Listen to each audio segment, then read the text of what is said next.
Recently, I covered USS Aaron Ward. One of the notes I made in that video was a dividing line in warship history between ships that had long service lives, which were often less eventful, and ships that had short but very eventful lives. Today's video will be another example of the latter, in the form of USS Houston CL-81, not the more famous heavy cruiser that I covered before. No, this was her successor, a Cleveland-class light cruiser. A ship that lasted for a couple decades, but with most of that spent in reserve. Her active service life was actually very short, as it turned out. For much the same reason, actually, as Aaron Ward. Extreme damage very late in the Second World War. Unlike the destroyer, however, it would not come from kamikazes. That said, we'll be getting into Houston's damage later in the video. Before then, we need to look at where the ship began. And for that, we need to at least touch on the ending of the more famous Houston. That ship, CA-30, was one of the Northampton-class cruisers. Houston would serve from 1930 through to 1942, among other things being a favorite of President Franklin Roosevelt. The relevant part, however, is the end of her service. Houston was serving with the Asiatic Fleet when the Pacific War broke out. She would then serve in the Java Sea, fighting against the Japanese invasion of the East Indies, before her final battle came on March 1st, 1942, in the Battle of Sunda Strait. USS Houston would sink alongside HMAS Perth, going down fighting to the last shell and beyond. This is all relevant because that last stand warranted a successor, a ship to carry on the name and legacy of USS Houston. The Navy would find that ship in the form of CL-81, a Cleveland-class cruiser laid down in 1941. This cruiser was initially named Vicksburg. However, much like USS Cabot became USS Lexington CV-16, Vicksburg would lose her name. On October 12, 1942, the ship, still being built, was renamed to Houston, in honor of the heavy cruiser that preceded her. Now, with that background established, it's time to look at CL-81 in more detail. This ship was laid down on August 4th, 1941, in Newport News, Virginia, with the ship launched on June 19th, 1943, a little over a year after her name change. Her commissioning would follow in short order on December 20th, 1943, when the ship joined the fleet as USS Houston. In comparison to her predecessor, the new Houston was a much different beast. The Cleveland-class cruisers were a development of the Brooklyn-class, with the major difference between the two designs coming in their firepower. Houston displaced around 11,700 tons at her standard loading. This rose to 14,000 when fully loaded, allowing the ship to carry 12 6-inch, 152mm guns, in comparison to the 15 such weapons on the Brooklyns. Now this was done in light of how tight the base design was on tonnage. The Navy wanted, among other things, space for improved fire control and radar systems, as well as twin 5-inch gun mounts. This required a sacrifice that came in the number 3 gun turret, the one just ahead of the bridge. As such, Houston carried her 12 guns in 4 triple turrets, a super firing pair on the bow and a super firing pair on the stern. The 5-inch guns, meanwhile, were carried in 6 twin mountings, one ahead of the bridge, one behind the aft superstructure, and 2 on either broadside. This was the same layout as the previous St. Louis and Helena, but with 2 extra mounts, those being the ones on the center line, coming out to 12 5-inch guns in all. Beyond this point, the ship carried an impressive number of light anti-aircraft weapons. As always, the exact number would vary between ships, with a common number being 24 40mm Bofors guns in 4 quad and 4 twin mountings, with up to 20 20mm cannon backing those up. To protect all of this, the ship had a main belt of 3.25 to 5 inches in thickness, 83 to 127mm for the metric audience, with deck armor of 2 inches in thickness. And to round things off, we have the speed, 32.5 knots on 100,000 shaft horsepower, through 4 shafts, with that finishing off the design and background. Now we can look at the ship's service life, short as that may have been. As I noted before, Houston was commissioned on December 20th, 1943. This was, of course, well into the Pacific War, and well past most of the major surface engagements. Of course, joining so late in 1943 also meant that Houston wouldn't sail to war that year.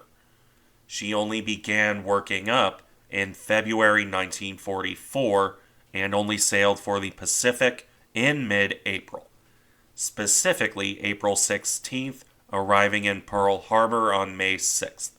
Further training would occupy the cruiser until the end of the month, with Houston finally joining the fast carriers on May 31st. This was, of course, relatively late to join the war. However, there were still battles to fight, with Houston's first major operation being the invasion of the Marianas in June 1944. She set sail on June 5th, arriving off the Marianas on June 12th. That said, Houston didn't immediately see combat. Instead, she escorted the carriers as they launched strike after strike in preparation for the invasion. Houston herself was part of the escort for USS Essex, USS Langley, and USS Cowpens. This group would strike the Marianas, but also the Bonin Islands, to wear down Japanese defenses. This was largely successful. However, the Japanese weren't about to give up without a fight that would come a few days later on June 19th, 1944. The Battle of the Philippine Sea, or the Marianas Turkey Shoot. Houston would cover her charges during this battle as the Japanese threw hundreds of planes against the American fleet. Ultimately, the vast majority of these aircraft would be shot down, either by American fighters or by anti-aircraft fire from ships like Houston. The Turkey Shoot name doesn't exactly come from nowhere. That said, Houston's only role here was that of escort. Strikes on the Japanese fleet came in the form of air attack or submarines, leaving Houston to turn her guns to shore bombardment once the battle came to an end. In her case, that meant bombarding Guam on June 26th, contributing to the destruction of a radar station and airfield and at least 10 Japanese aircraft on the ground. How functional those aircraft were is more of an open question after the savaging of the Turkey Shoot. Regardless, Houston continued to provide gunnery support into early August, only leaving on August 12th to resupply at Eniwetok in preparation for her next operation, which at this stage of the war meant continuing to escort the carriers as they conducted more air raids. The first of these came on September 6th in strikes on the Palau Islands. To soften the Japanese up, before the next major amphibious operation, that being the invasion of Peleliu on September 15th. Although Houston wasn't involved in the initial landings, as she covered the carriers and strikes on the Philippines first. Houston only returned to directly support the invasion on September 17th, providing gunfire support until the 19th. As it would turn out, this was the last time that Houston supported an invasion. Her active career would come to an end soon after this. First, the cruiser and her carrier charges resupplied at Ulithi on October 1st, 1944. They would have 5 days of downtime for this before setting out on October 6th. All of this was fairly standard fare by this point of the war. Houston was escorting, among other ships, USS Cabot. If this all sounds familiar, that's probably why. Regardless, this next operation focused on backline Japanese bases. The fast carriers were laying the groundwork for the upcoming liberation of the Philippines, set to begin in late October. This would see American carriers strike Okinawa on October 10th, before then moving on to Formosa, modern Taiwan, on October 12th. This began 3 days of constant airstrikes intended to wreck the island as a Japanese base, as much as they could anyway. Unsurprisingly, the Japanese took offense to this and launched air raids of their own. Constant land-based air attacks from Army and Navy aircraft. This would see multiple American ships damaged, including, for the purposes of this video, USS Houston. While Houston downed several Japanese aircraft, they would eventually land a hit in return. On October 14th, 1944, Houston took a torpedo to her engine room, after downing 3 Japanese aircraft. This hit was worse than it otherwise would have been.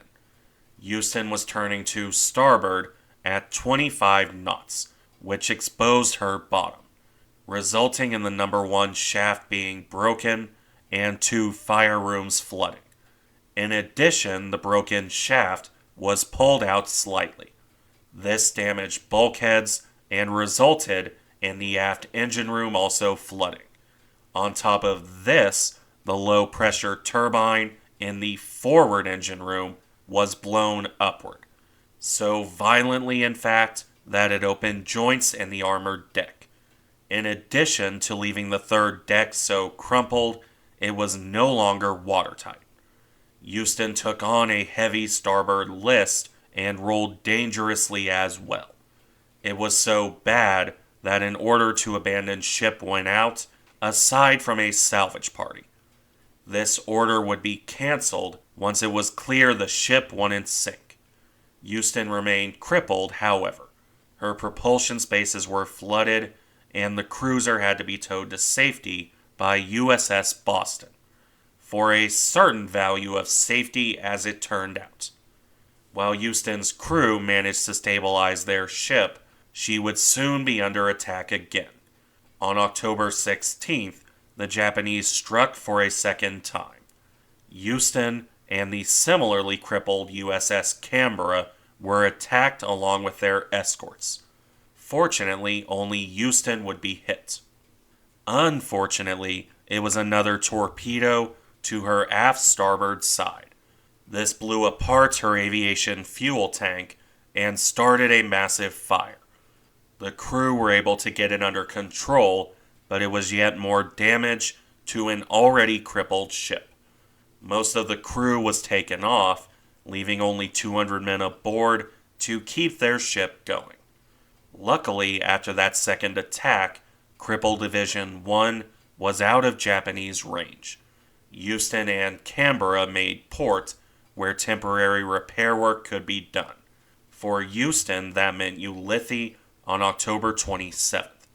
Enough repair work was done to get her running under her own power, letting Houston sail on home, eventually reaching New York on March 24th, 1945, after more emergency repairs.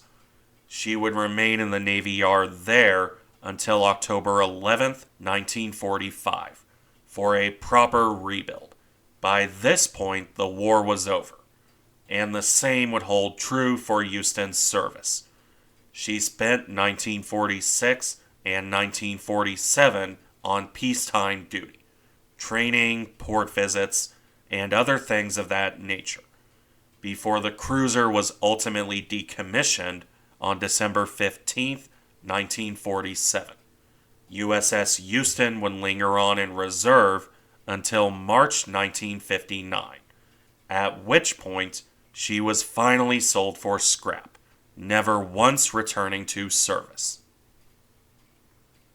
Thank you for watching. Remember to like, comment, and subscribe if you enjoy the content, and I'll see you in the next one.